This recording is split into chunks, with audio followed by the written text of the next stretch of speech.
Give us a brief overview of your research findings on Sudanese civilians fleeing the war in the country. So overall, our research from the start of the conflict have highlighted the catastrophic civilian cost of this conflict since April 15 this year. But more particularly, we have talked to over 100 of survivors of the violence, in particularly from West Darfur capital El Geneina, that has been witnessing horrific amount of abuses against civilians.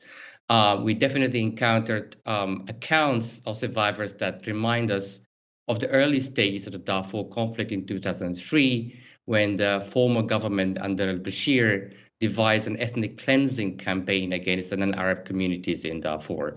The overall situation is dire. We documented a lot of extrajudicial killings, sexual violence, as we released recently, targeting of the non-Arab population, also killings of the people and communities who were fleeing the conflict towards Chad. Does your research reveal which ethnic communities are targeted here? I hear from my colleagues who come from Sudan that women are really on the receiving end. What more can you tell us about that?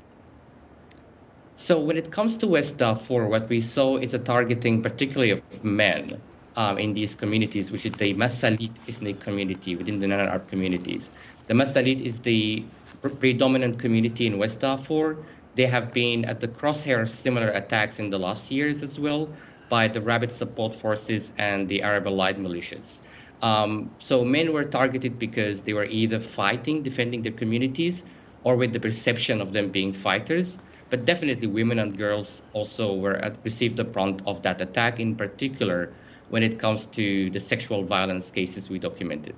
And what action does Human Rights Watch recommend to hold those responsible to account and support the victims of these violations? The sad reality of what we're seeing in Darfur now is a direct outcome of the negligence of the international and regional community over the plight of Darfuris.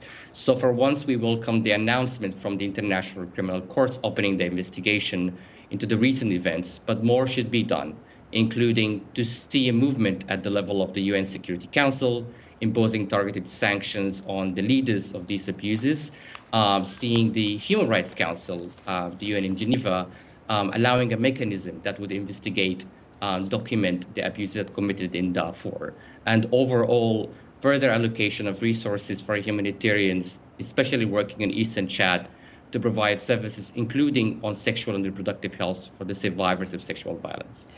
You know, Mohamed, I read parts of your article that, Human Rights Watch, Eastern Horn of Africa has posted out there. It is very harrowing to read some of the things I've heard about young girls being raped, gang raped. And I'm just wondering, who are these victims turning to for medical and psychological help? So many of these survivors who are now in Eastern Chad have some sort of limited access to healthcare from humanitarians, organizations and local authorities, health authorities in Eastern Chad in particular.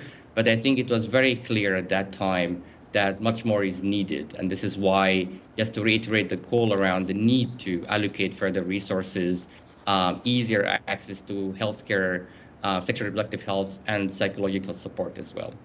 We know that this war has pitted two groups, the army, the Sudanese army, and also the Rapid Support Forces. Who exactly is responsible for these atrocities? So when it comes to our findings for the violence in West Darfur, it was primarily the Rapid Support Forces and the tribal Arab militias allied with them, deliberately targeting the Arab communities. Sudan armed forces, while present in some parts of West Darfur, including in Geneina, it was significant that they did nothing to protect civilians under attack. And that's a pattern we had saw even before the conflict started. What does the international law say about such a criminal act? And I also wanted to know, I know that your people were doing research right there, talking to these women. Where are the men? Where are the fathers? Where are the husbands? That was a very notable observation we had when we arrived first in Eastern Chad in May. It was very noticeable that there were not a lot of men or male, including young adults. And the answer was very clear from the women we met, that men were fearing for their lives because they were the main target, whether they because they are cornered into their neighborhoods or they're worried that they will risk being killed or injured or tortured even on the road to Chad. And I think, there is a lot of issues when it comes to the international law. It's clear violations to international human rights law, international humanitarian law, and international criminal law. This is a situation as described as an internal armed conflict, and this is why it's falling under the jurisdiction of The Hague.